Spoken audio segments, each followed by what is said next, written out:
If you want to be a good storyteller, you have to be able to do analytics. One big problem a lot of people who have stories is they do a terrible job of editing. And so you have to constantly be rewriting things. I mean, I'm editing as I'm writing, and I'm constantly changing things, and then I look it over again, and I look it over again. And quite frankly, I don't think I've ever written a paper that I'm happy with. There's always something that could have been made better. Later on when I read papers, my own papers, I go, wow, this is really good. And then there are other sections where like, oh my God, this is embarrassing how bad it is. But one thing I found is that every student I've talked to who comes to me and says, Dr. Cho, I need help. I want to tell a story about myself. And so I just sit there and say, tell me about yourself. And from their pieces, I piece together a story. And an example is Pei Kialane. Some of you will get Pei and TEM102. He teaches TEM102 online. He's one of my devotees to the approach and tactics I'm using. But anyway, Pei came to me when he was interviewing and he said, Dr. Cho, I'm just not happy with my story. And I said, well, tell me what your story is. And then he said, well, I was born in Liberia, and Liberia is a much different place than the United States. I mean, in the United States, if you're the baby, you're doted on. And in Liberia, if you're the baby, you get dumped on from your older siblings. They think, hey, I had to go through it, now you have to go through it. But I didn't really mind that because I like doing things. And then he told me he wanted to become a project manager. And I said, you have a great and perfect story. Now, one thing about people can do pieces, but you have to remember, what is your theme that pulls it all together? There has to be integration. And so I just told Pei, if it was me, because stories have to be memorable, start off with the line, I was the runt of my family. And I loved it. See, in Liberia, it's a much different place. When you're the youngest in Liberia, you get dumped on by everybody. And so you have all this stuff to do. But I found I like doing things because I got to plan. I thought about my resources, how much time I had, what is it going to take, physically out of me. And I would have all this stuff to do.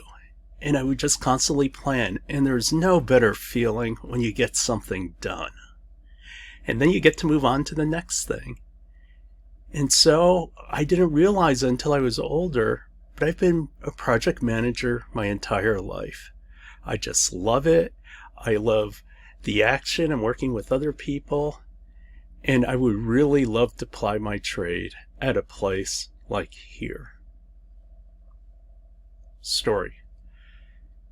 You all have the elements. The question is do you have the wherewithal to basically do the editing and everything that you have to do? And one of the best ways to learn is to learn from others. When you see a good story, analyze it. Figure out what is it about that story that really worked for me. The thing is, story and performance when you get up are woven together. It's like in a movie. Can a good actor make a bad movie good? Or can a good movie make bad actors look like good actors? And in general, unless it's like stunning graphics or something like that no one's ever seen before, and that was George Lucas in Star Wars. When you really start breaking down Star Wars, it's like very poorly acted. However, you're all distracted by the CGI. The problem is we have so much CGI today, it couldn't save like the DC movies. Jeez, those were bad. I mean, Ben Affleck is Batman? Seriously? Anyway, when you come up with your stories, think about your performance too. This is part of the entire visualization.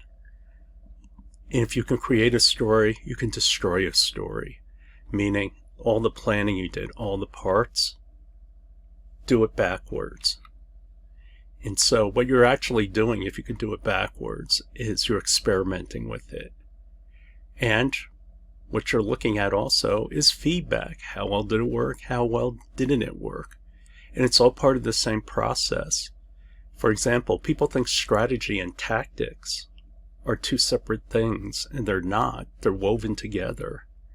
And people who don't think they're woven together, that you could do it separately, are the ones who fail. For example, you could have a great military plan, but if you don't have the logistics and everything else and how you're actually going to pull these things off, then it won't work. So in the story, did I meet my objective? Go through the structure, walk through the parts. Does it fit into the situation? And how are different stakeholders, how are different audience members going to view this? The bottom line is, did you move people from one place to another? Are they engaged? Attention, connection, speed, and is it memorable? The criteria we've used all along for stories apply here. Look at the structured parts. Here's the thing, when you can identify these parts, then the question is, do they all flow together? Why did Steve Jobs' speech work? You know his 3 points and the 3 stories he told. The reason why it all works is because what did he start out with? His birth. Then he talked about his midlife, his work and failure at Apple, and then how he had success at the end, basically, and him talking about death. And then there's the final conclusion, that the journey through his life, stay foolish. That's the conclusion he came to, and it works because basically what he did is tell you the story of your life. That's the theme that flows through all of it. Have you planned out your transitions? Again, this slide is pretty much tells you the entire class of what storytelling is. Have you checked off all the boxes when it comes to these 3 things? Context matters. How much is the audience going to be able to digest? What kind of background is going on? What needs do they have? Is there a sense of urgency? How much energy am I going to need to get these people activated? And what kind of scale are we talking about? Are we talking about millions of people, thousands of people, or whatever? How well did it all fit in? Again, right people, right message, across different outlets. The storyteller in the audience, if you're talking to VCs,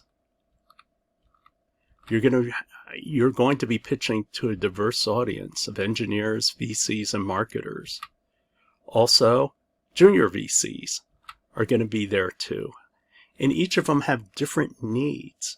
And so if you leave somebody out, then that person's going to go back and say, oh, what a terrible talk.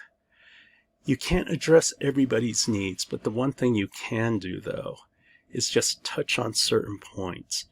Make sure on your list, okay, I've talked about one thing for each of them, so that way they feel like they haven't been left out, and then you leave it open for questions, because they realize that you only have 10 to 20 minutes. Map out who you think the stakeholders are going to be, who's going to be impacted by your talk, and compare their objectives. Study the audience, prepare, feedback, and agility.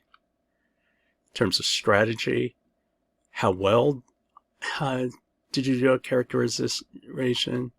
Did you miss anything? In terms of feedback, did you make the right reads? And are you agile enough to respond to the changes that went on? Look at your strategy and see how successful were they doing all of this. The thing about writing, and this is why this isn't particularly long, I can say all I want to you. Some people thought this class was just going to be pure repetition. And this is why I'm not a fan of pure repetition. Because if you look at Ebbinghaus' theory, what he says is when you stop something, you forget about it.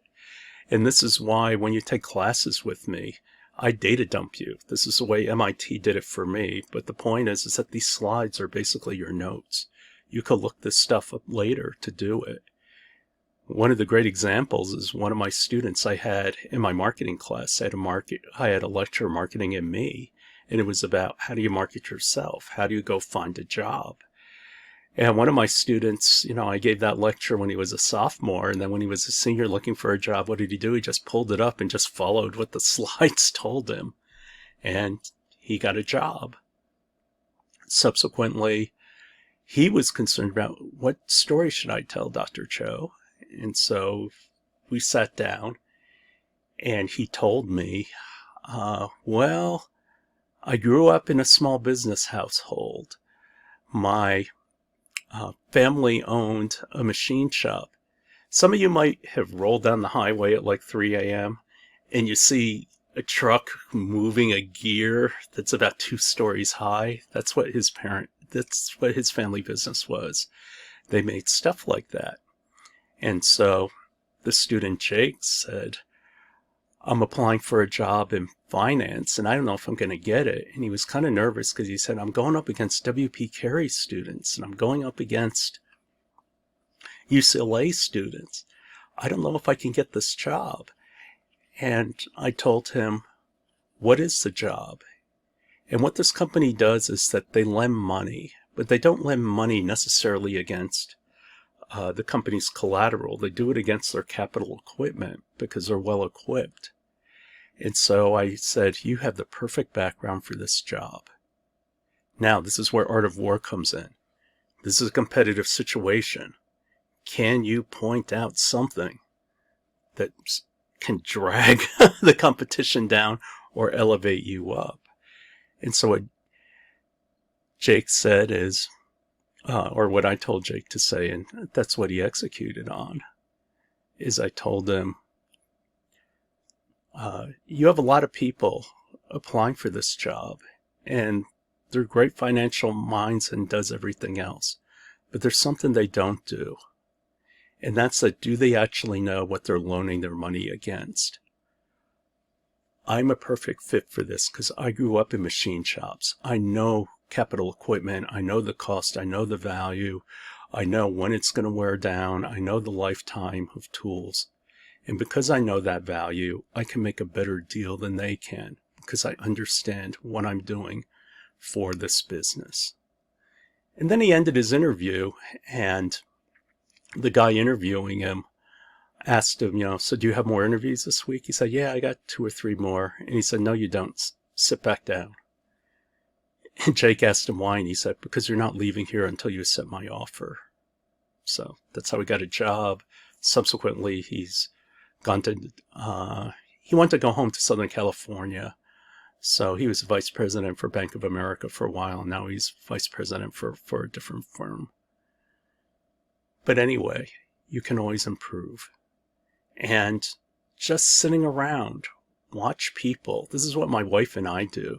We watch people and then we go, what's his story? What's his story? When we're, sitting around airports or something like that. And when you make it part of your habit and your thinking, that's how you get good at it. And that's something I can't do for you. This is why I've said, the professors who say, we change lives. I just sit there and think, get over yourself. I don't change your life at all. What I am is a tour guide. I try to show you the way and try to show you different places you can go. But what it comes down to is, do you put in the homework and will you practice so you don't get the Ebbinghaus curve where you just lose it all?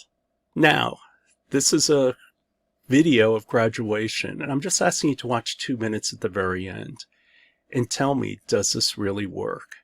And this is where we start getting into the credibility of the speaker. And if you want to watch more into the video, you can get a feel for what graduation is going to be like for you someday.